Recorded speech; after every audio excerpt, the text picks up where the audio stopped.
I want to talk about the police state that is the United States of America, because you really don't realize it until you've traveled abroad. And we haven't been away in, what's it been now, 6 months? And of course, I don't know. But let me tell you a little bit about the difference between Mexico and their police state and our police state upon return.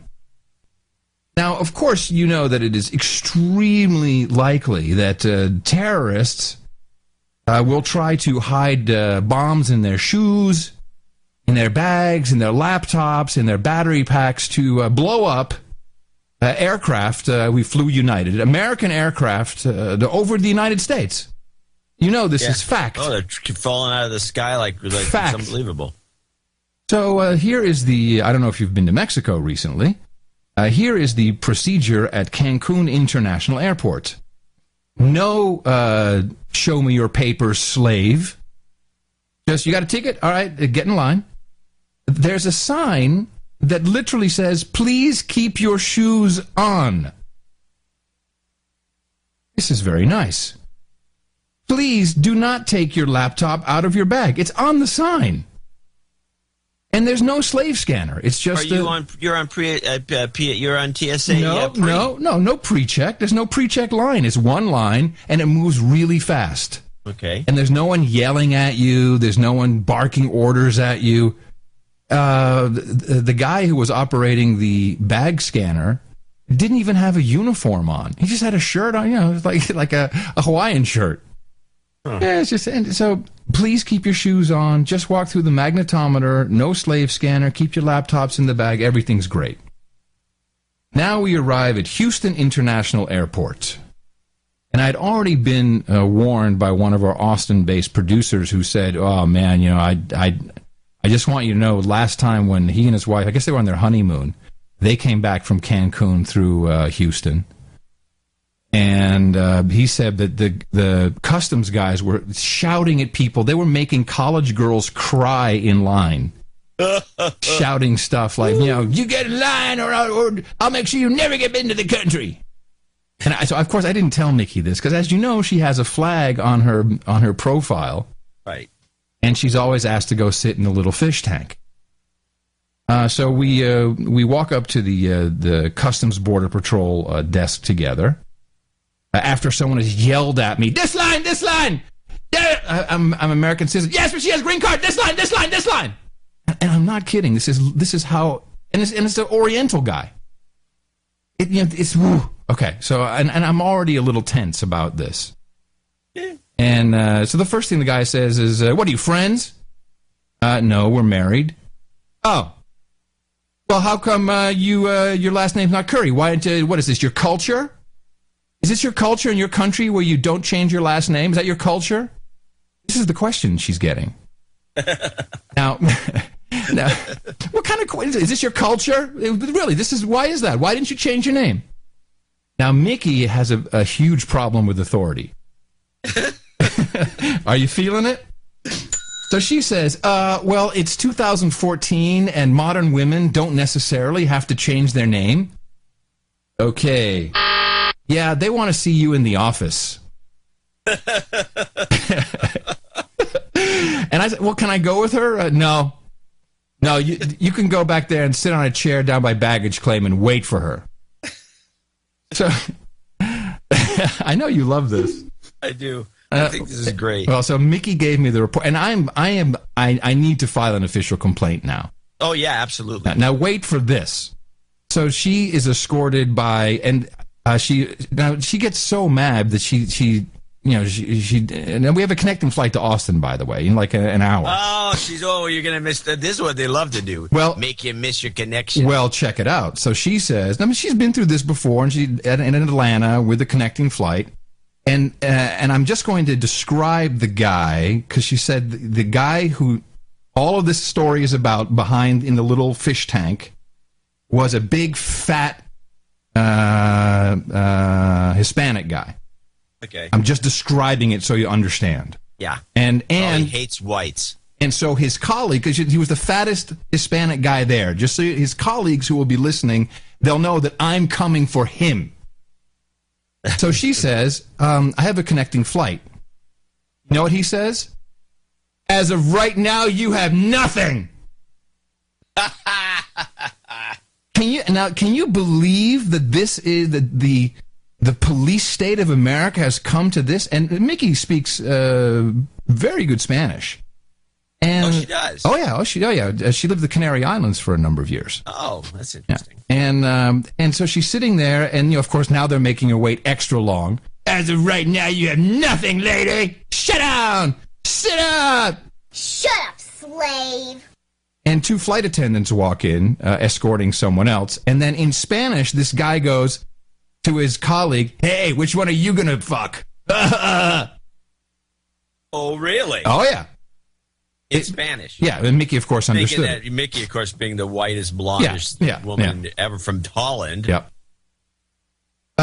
So does she call him out? No, she said that she considered it, but she really, we were tired. We really want to go home, get on the flight. This is the problem, you see.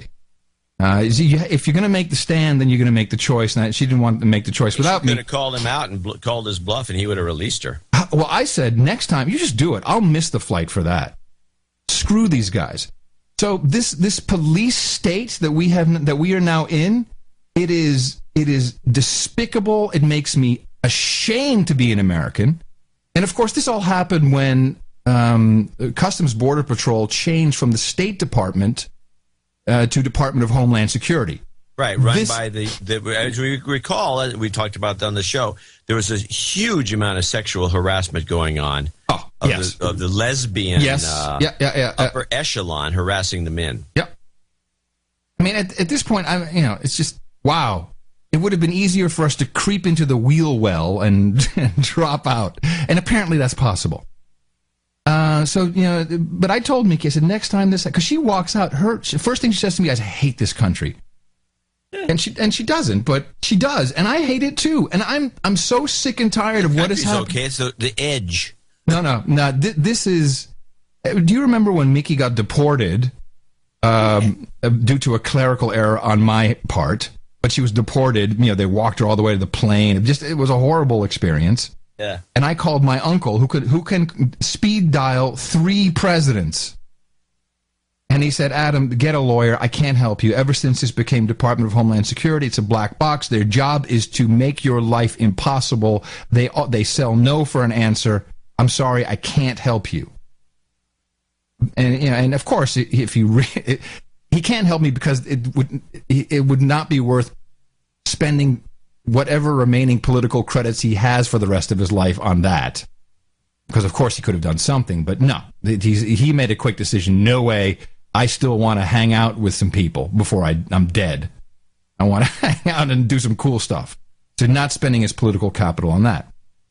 But what has happened since 9/11 in this country, and you can see it now everywhere. There was in the show notes. It makes no sense to play the audio because there's no voiceover or anything. There's a web page with 8 or 9 police department recruitment videos. Have you seen this? It was kind of viraling around. No. And, it's for different towns, and there's one in Texas, and there's one in Philadelphia. And these are 4, 5 to 8 minute videos. It's like Starsky and Hutch meets, Hill Street Blues meets CSI. They're dressed up in military garb. They're shooting, they're whacking people, they're tasing people. It's like, yeah, join us. Yeah. And people in general are not just regular Joes aren't smart. They fall for this crap, and we've become a police state, and it's very upsetting. I think Texas is about the only place I still kind of feel comfortable, and I'm not even so sure about that. And then we get into the line for our flight from Houston to Austin, which is a 27-minute flight. And show me up. Well, you got to get in another line. You got to go through another security check. Oh yeah. Oh, after you leave the customs area and a guy with an embroidered badge, show me your passport. Well, you really only have to show him technically, I happen to know this. You only have to show them your customs form. Passports! I was like, hey, could you please show me your passports?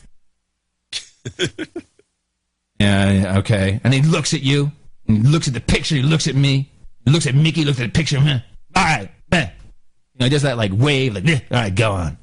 Like, I should just bust you! You're clearly smuggling something, you look evil! This is how I feel. And then, there you are, you're in the TSA. We've just had this wonderful experience where we could have been a Mexican shoe bomber, where we please keep your shoes on, please keep your laptop in your bag. And there it is. All right, everything out of your pockets. Make sure everything's out of your pockets. Take your shoes off, take your laptops out. Laptops in a single bin. No water. Laptop, shoes out. No water, no makeup. Move along, people. And, of course, we both opt out. We didn't even want to do the can't raise my arms thing. We just opted out. We were just so mad. There was a spinner? Are there one of the things? Oh, yeah, slave scanner, of course. Okay. Yeah, we're not going to go through that. And they immediately call for female assist, and they let me wait for 20 minutes. Don't you love that? And the guys are looking at me. And opt out! It's like, male assist on 3! And everyone's like, yeah, whatever. And so somehow we've gotten to this point where you give someone a badge, even if it's embroidered, and they become asshole numero uno. And I'm sick and tired of it. And I'm going to continue. We have to say things now. And we need some, it's not even civil disobedience, but I've told Mickey, next time this happens, you make a scene. And then they come and get me. Or I'll bust in and I'm going to make a scene. This is bullshit. I'm sick and tired of it, and I won't. And if a TSA agent is yelling at me, I'll say, "Shut up! You shut the fuck up! Don't yell at me!" We have to stop this idiocy. I'm not going to be intimidated by people like this anymore. And we have an election coming up, a midterm election. Vote everybody out. Everybody. If there's an incumbent, just get rid of him. I don't care. Just get rid of this person, regardless. People. You are slipping into your own abyss.